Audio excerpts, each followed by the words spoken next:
اصطلاح شریعت میں حدیث اس کلام اور عبارت کا نام ہے جس میں حضور سید عالم صلی اللہ علیہ وسلم کے اقوال یا اعمال، اسی طرح صحابہ کرام کے اقوال و اعمال بیان کیا جائیں۔ اس عامل بالحدیث فرقے سے سوال ہے کہ تم کون سی حدیث پر عمل کرتے ہو،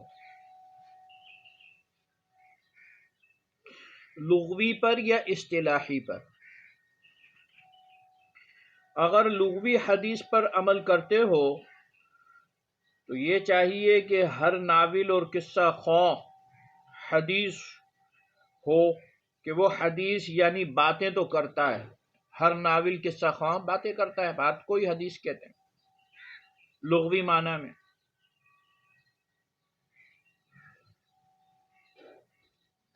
اور ہر جھوٹی بات پر عمل کرتا ہے۔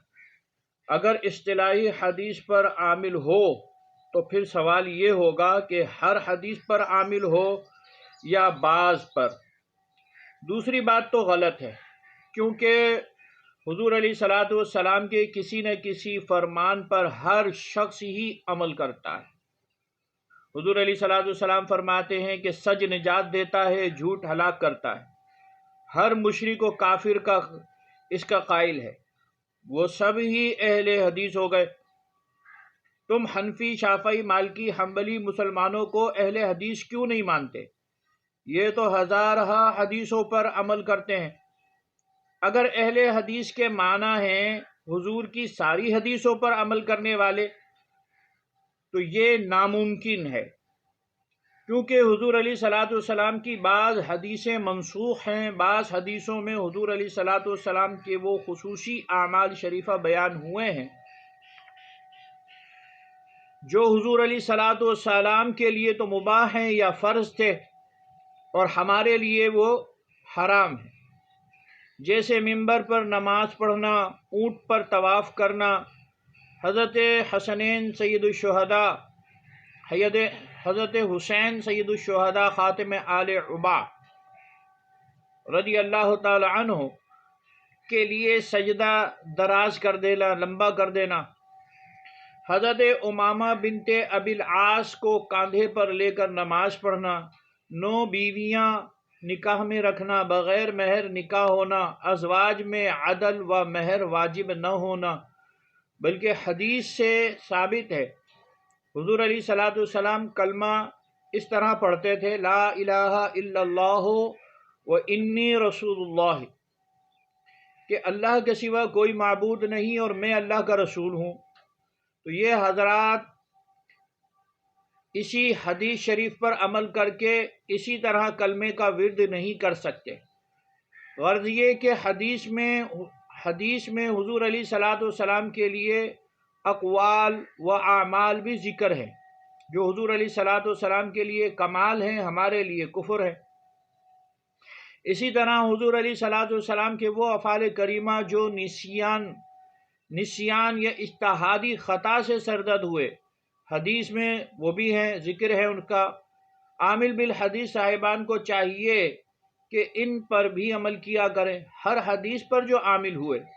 بہرحال کوئی شخص ہر حدیث پر عمل نہیں کر سکتا۔ جو اس معنی سے اپنے کو اہل حدیث یا عامل بالحدیث کہے وہ غلط کرتا ہے، وہ غلط کہتا ہے۔ جب معنی ہی جھوٹ ہے تو اللہ کے فضل سے کام بھی سارے کھوٹے ہی ہوں گے۔ اسی لیے حضور علیہ الصلوۃ والسلام نے ارشاد فرمایا، علیکم بسنتی و سنت الخلفاء الراشدین، لازم پکڑو میری اور خلفائے راشدین کی سنت کو۔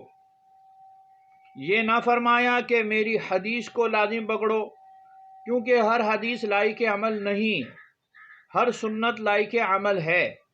حضور کے وہ اعمال طیبہ جو منسوخ بھی نہ ہوئے، حضور سے خاص بھی نہ ہوں، خطاً نسیاناً بھی سرزد نہ ہوں، بلکہ امت کے لیے لائق عمل ہوں، انہیں سنت کہا جاتا ہے۔ لہذا ہمارا نام اہل سنت بالکل حق اور درست ہے، کہ ہم بفضلہ تعالی حضور علیہ الصلوۃ والسلام کے ہر سنت پر عامل ہیں، مگر وہابیوں کا نام اہل حدیث بالکل غلط ہے کہ ہر حدیث پر عمل کرنا ناممکن ہے۔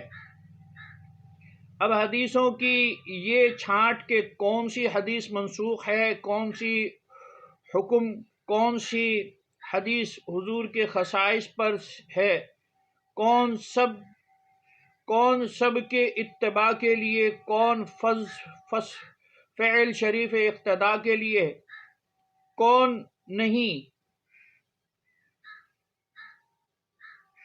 اور کس فرمان کا کیا منشا ہے، کس حدیث سے کیا مسئلہ صراحتاً ثابت ہے، اور کون سا مسئلہ اشارتاً، کون سا دلالتاً اور کون سا اقتداء، یہ سب کچھ امام مجتہدین بتا سکتے ہیں۔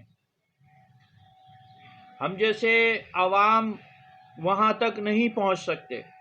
جیسے قرآن پر عمل کرنا حدیث کا کام ہے، ایسے ہی حدیث پر عمل کرانا امام مجتہد کا کام ہے۔ یوں سمجھو کہ حدیث شریف رب تعالی تک پہنچنے کا راستہ ہے، اور امام مجتہد اس راستے کا نور، جیسے بغیر روشنی کے راہ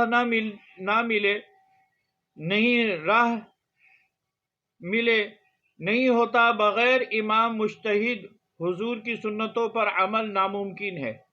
اسی لیے علماء فرماتے ہیں القرآن والحدیث یضلان الا بالمجتہد، بغیر مجتہد قرآن اور حدیث گمراہی کا باعث ہے۔ اور اللہ تعالیٰ بھی فرماتا ہے یضل بہ کثیرا ویہدی بہ کثیرا، کہ اللہ تعالیٰ قرآن کے ذریعے بہت سو کو ہدایت دے دیتا ہے اور بہت سو کو ہلاک بھی کر دیتا ہے۔ چکڑالوی اسی لیے گمراہ ہیں کہ وہ قرآن شریف بغیر حدیث کے نور کے سمجھنا چاہتے ہیں، براہ راست رب تعالی تک پہنچنا چاہتے ہیں۔ وہابی غیر مقلد اسی لیے راہ سے پھٹکے ہیں کہ یہ حدیث کو بغیر علم کی روشنی اور بغیر امام مجتہد کے نور کے سمجھنا چاہتے ہیں۔ مقلدین اہل سنت کا انشاءاللہ بیڑا پار ہے کہ ان کے پاس کتاب اللہ بھی ہے، سنت رسول اللہ بھی ہے، اور سراج الائمہ امام مجتہدین کا نور بھی ہے۔ خلاصہ کلام یہ ہے کہ اہل حدیث بننا ناممکن اور جھوٹ ہے، اہل سنت بننا حق اور درست ہے۔ اہل سنت وہی ہو سکے گا جو کسی امام کا مقلد ہوگا۔ قیامت میں اللہ تعالیٰ بھی اپنے بندوں کو اماموں کے ساتھ پکارے گا۔ اللہ تعالیٰ فرماتا ہے یوم ندعو کل اناس بامامہم، اس دن ہم ہر شخص کو اس کے امام کے ساتھ بلائیں گے۔ تو خیال رکھو کہ قرآن اور حدیث، قرآن و سنت کا سمندر ہم مقلد ہی عبور کرتے ہیں، غیر مقلد وہابی بھی، لیکن ہم تقلید کے جہاز کے ذریعے جس کے ناخدا امام اعظم ابو حنیفہ ہیں، ان کی ذمہ داری پر سفر کر رہے ہیں۔ غیر مقلد وہابی خود اپنی ذمہ داری پر اس سمندر پہ چھلانگ لگا رہے ہیں۔ انشاءاللہ مقلدوں کا بیڑا پار ہے اور وہابیوں کا انجام غرق ہوگا۔